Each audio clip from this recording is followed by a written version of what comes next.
So starting off, why don't we start with the basics, Nathan?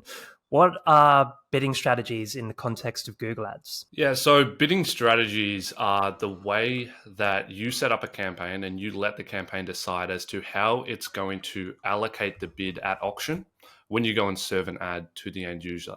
Now, to simplify that a little bit, how Google Ads works is everyone's bidding against each other to rank at the top position. And the higher you bid, the higher you'll rank. Now, there's a lot of factors that come into that, like quality score, like relevancy scores. And there's a lot of ways that you can skew the bid when it actually gets pushed into auction.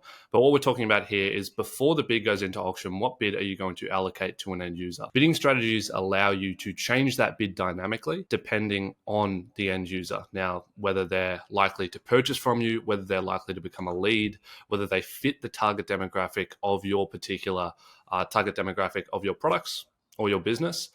Different bidding strategies allow you to achieve those different goals. Absolutely. And you mentioned in one of your videos around the use of bidding strategies across standard shopping. Could you summarize the main points of this strategy for our listeners? Yeah, so on standard shopping, there's really three main approaches that you can take. And if you're using standard shopping as your primary spending campaign to serve on the shopping network, it means that likely you're a smaller end business. So you're probably only spending a few $1,000s a month on the platform if you're an e-commerce business, or else you would be switching over to Performance Max. With all of that in mind, my recommendation, if you are starting from new, is to be using enhanced CPC and then move as quickly as possible into a low target ROAS. The reason for this, and if you asked me the same question 6 months ago, I would have said the complete opposite. And I would be ripping other agencies to shreds who would be using a target ROAS on a new account that have no data built up yet. The reason why we're seeing really good success with target return on ad spend at the moment, specifically really low TROAS, you're obviously internally wanting to achieve a 4, 5, 6 return on ad spend on your Google ads, but I'm suggesting that you go and put a 50%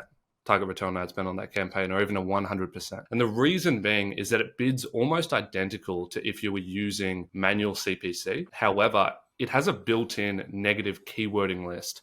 On any key terms that begin to spend, it'll just automatically stop spending on them. So you get a built-in, essentially VA, that's going to be looking at the account every 2 seconds and be constantly pulling out the key terms that aren't converting, while also getting the benefits of bidding correctly at auction and ranking within those top 3 to 4 placements. Yeah, that's really interesting. It's not a strategy that you see widely used out there. More the ones that you hear about often are maximize conversions and maximize conversion value.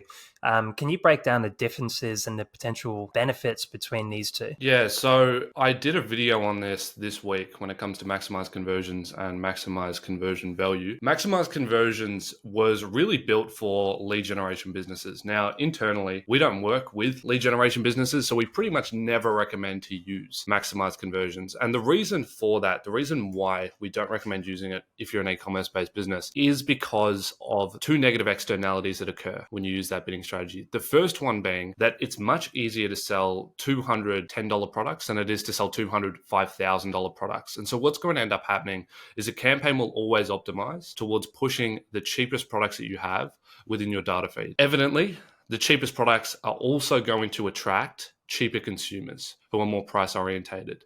So number one, you're going to have lower AOVs on the front end, and you're likely not going to be selling the products that you want to be selling. But secondfold, you're going to end up with customers that aren't going to be very good repeat purchase customers, and so your LTV suffers as well. So generally speaking, maximize conversions is always going to attract worse consumers, worse customers, in comparison to maximize conversion value, where you're going after users that are likely going to make larger orders and are attracted to higher priced items. Absolutely. And for users who are potentially watching this video, who are using these bidding strategies, what would be your approach to, quickly get off these without damaging their return on investment? If you're using maximize conversions right now on your Performance Max campaign, I would recommend just switching straight over to maximize conversion value. I would just bite the bullet.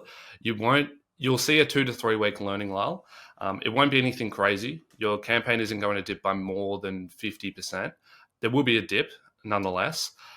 But the quicker that you can switch over, the quicker you can start getting the compounding benefits of optimizing towards an audience that is highly relevant to the audience that you actually want to be targeting and attracting to site. If you're spending over $10,000 a month across Google and Facebook ads, click the link below to our website, reach out to us for a completely free 90-day action plan and back-end audit where we'll run through the back end of your ad account, provide you with a 60 to 90 minute video where we'll give you the steps to take your ad account to spending $20, $30, and then ultimately $40,000 per month, where it starts to make sense to find a growth partner like ourselves to work together to take you to that next level.